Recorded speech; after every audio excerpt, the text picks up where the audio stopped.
natin ng Panginoong Jesucristo, isang mapagpasang umaga sa bawat isa. Nandito po tayo sa pagpapatuloy ng gawain na kung saan meron tayong mga sitas, pagbasahin, pag-aralan, pagdilay-nilayan, upang ito'y maging daan upang magamit natin sa ating pang-araw-araw na pamumuhay. Ang unang pong aralin, ayon sa Ebanghelyo sa Mateo, sa kapitulo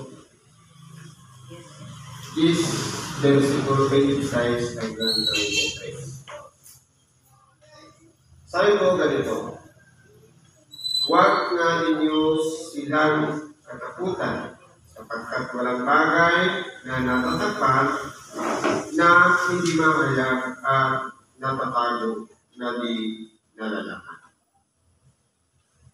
Ngayon po, kung pag-aralan po natin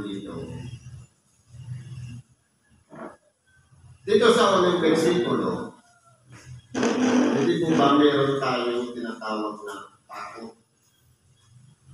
Pero, kapag nakakaramdam po tayo ng takot, kinakailangan po pag-aralan natin kung ano yung pinakatakutan natin.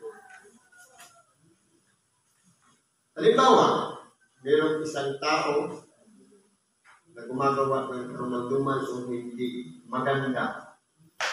Huwag tayo matakot doon. Kung iyan ay magnanakaw man yan, kung iyan ay nagaraya, kailangan natin siya sa kanyang ginagawa. Hindi po siya dapat katakutan. Kahit mga tao. Pero, normally kasi nasa tao tayong kalagayan, ang takot natin dahil ayaw pa natin mamatay. Pagdating po kasi sa lingkod ng Diyos, kung malawak ang ating pag-unawa,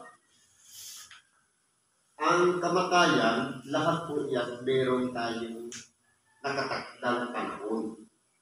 Pero, sabi nga, kung hindi mo pa oras, malalagpasan mo. Yun nga lang, meron kang daranasin na sufferings. Nandun na yung tinatawag na ipupulpay, sasalinan ka ng dugo, dahil po, normal po yan sa buhay ng tao dahil meron tayong dugo. At kaya nga ang tao po ay marupok, mahina. Kaya, siyempre, kung nag-iiwas ka, palagi kang takot.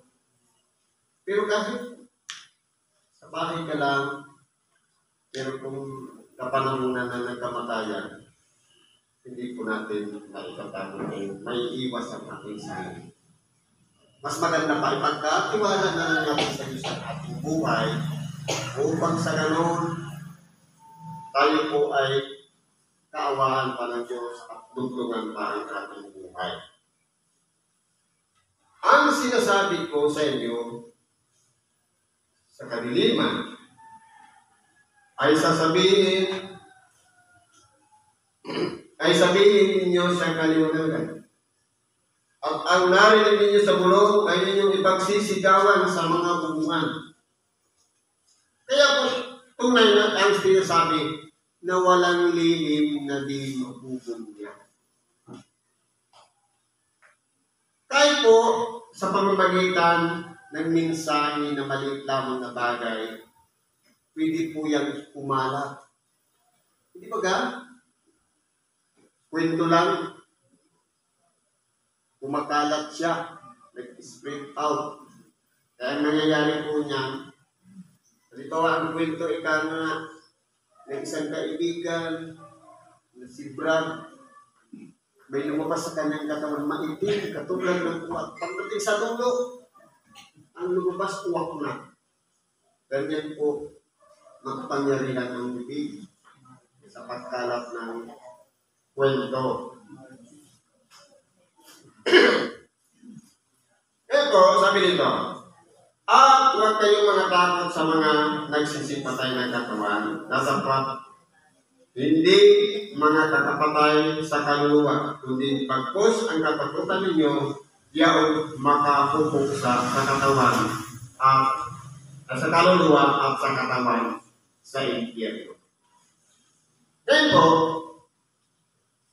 sino-sino po ba ang mga kinatatakutan natin? Pag masama ang ugali ng ating kapitbahay, takot tayo. Pag may nakita tayong kriminal, takot tayo. Palagay natin, palawakin na lang natin ang ating pag-iisip. Yan, mga instrumento lang yan, na kumbaga, pagdating sa harvest time, meron talagang manaani. Nandiyan sila. Kasi kung oras na, minsan sila yung taga-tupad ng kalooban ng Diyos para mamatay ng tao. Pero sino po ang dapat natin katakutan talaga? Tao ba? O ang Diyos? Meron pang isa, sinasabi, takot ka nga ako kay Satanas. Sa totoo lang po, huwag natin katakutan sa Satanas. Dapat palakasin natin ang ating sarili para kalabanin yung mga lalangan ni Satanas. Kasi po, kasama siya sa hinatulan ng Diyos. Sabi nga, sino mo yung mas mataas na kalagayan? Yung nilalang o yung lumalang? Siyempre, ang dapat natin katakutan, yung pinanggalingan ng lahat ng bagay. Yung lumikha ng lahat ng bagay. Yung lumikha kay Satanas. Yung lumikha sa mga naging masamang espiritu.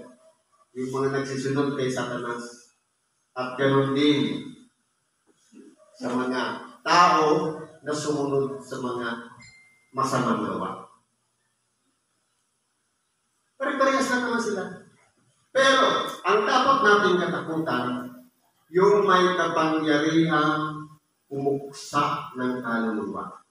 Sino po ba yun? Walang iba ang makapangyarihang Diyos. Sapagkat, kaya niya pumpuksain ang kaluluwa ng tao.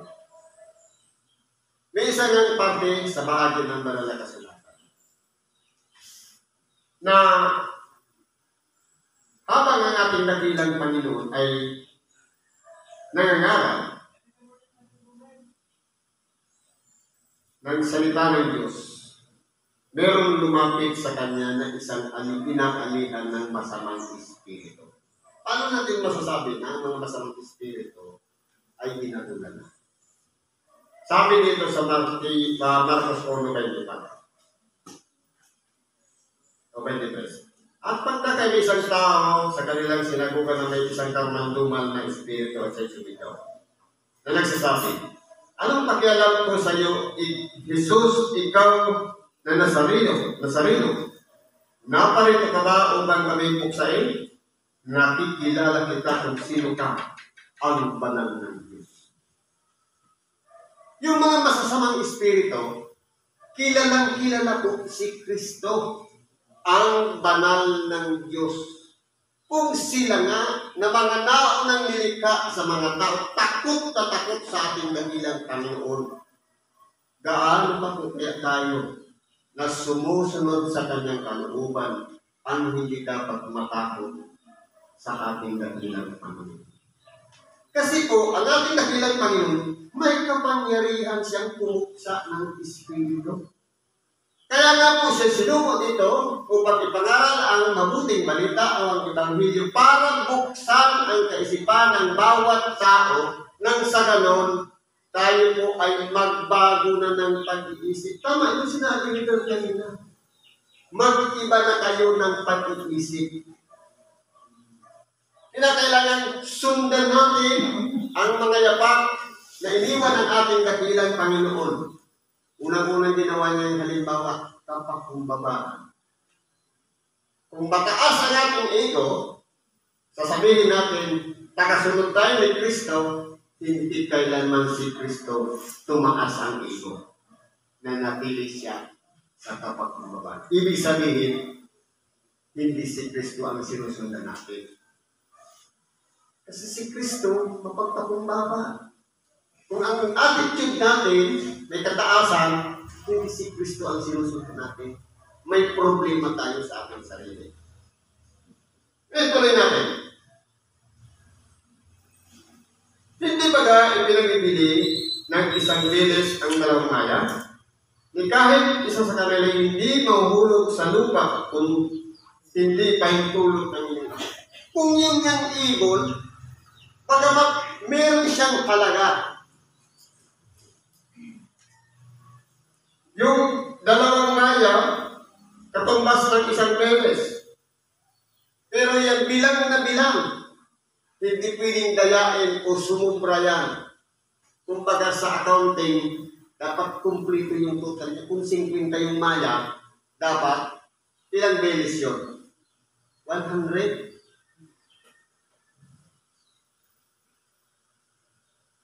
Huwag na kayong mga takot, kayo'y lalong mahalaga kayo sa maraming maya.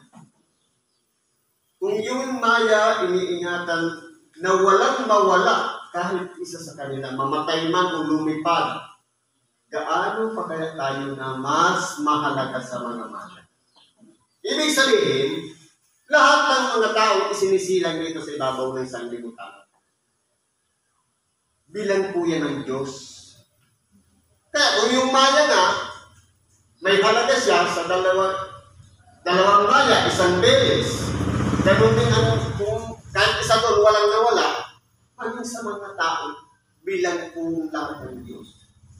Kahit saan ang lupalog ng ibabaw ng sanlibutan ipanganak, kahit nasa kwarto man, nasa ospital, lahat po yan bilang na bilang ng Diyos.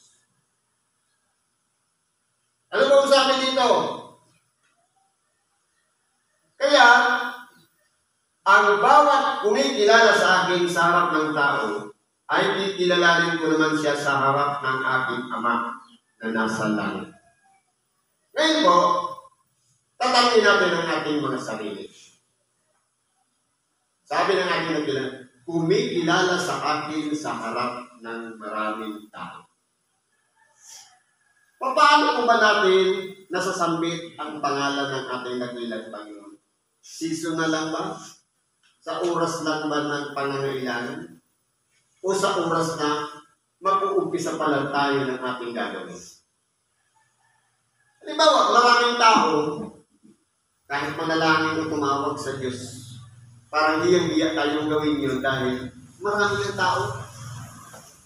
Sabi nga, ang magmakahiya sa akin, ikakahiya ka rin naman niya sa ating Ama. Ibig sabihin, tinuturuan tayo dito ng ating natinatang, magpakatotoo. Kay marami mang tao o walang tao, dapat ang koneksyon natin sa ating dakilang Panginoon, consistent, nananatili. Hindi po dapat yan nagbabago. Dapat ang pagkatao natin, hindi lang nagiging matuwid o nagiging maayos dahil nasa oras ng pagsamba. O dahil nakita tayo ni Brad o ni Sis, o di sabi nga, kahit dito sa simbahan, kahit sa natural na pamumuhay, pakikisalamuha sa ating kapwa, dapat po yan parehas lahat. Hindi po yan nagbabago. Kasi po, halimbawa, nakakahawak lang tayo ng banal na kasulatan pag nandito sa simbahan, pag-uwi natin sa bahay, wala. Ibig sabihin, wala tayong pinag-iba doon sa plastic. Kasi pakitang tao lang pala ang pagdala natin ng Bible, pag-uwi sa bahay, wala. Hindi mabuksan man lang ng isang page. Hindi natin nabuksan. Dapat hindi po seasonal. Dapat, kung nagbabasa ka, isang beses mo lang pinuksan tuwing Sabado, dapat puspusin mo yan. Linggo, Lunes, Martes, Miyerkules, pagbasa ka ng isang verse para pag-nilay-nilay. Ganyan po dapat nagpapatuloy. Ibig sabihin, araw-araw ginagawa natin. Kaya po, ang pagkilala sa ating dakilang Panginoon, hindi po dapat seasonal. Ngayon lang, kundi araw-araw nananalangin tayo sa Kanya bilang paghingi ng gabay. At pagkatapos, bago tayo matulog, hingi na naman tayo ng gabay sa ating tatama, magising pa tayo kinabukasan. Siyempre, kalagit ito, at pagpapasalamat sa mga accomplishment na natapos mo yung maghapon na hindi ka napakamay. na ligtas pa rin tayo bago tayo matulog. Siyempre, ganun din sa pag-gising. Dahil binigyan muli tayo ng panibagong pagkakataon. Kaya, kung ang pagtawag lang natin sa Diyos, ang pagbasa ng banal na kasulatan, may panahon lang, ikakahiya po tayo ng ating dakilang Panginoon. Siguro po, dahil dito lang, makikibagi natin sa oras ito. Salamat sa Diyos at ano man natin sa kailangan, karahilapit natin sa mga Kristo Jesus. Salamat at mapagpala ng umaga sa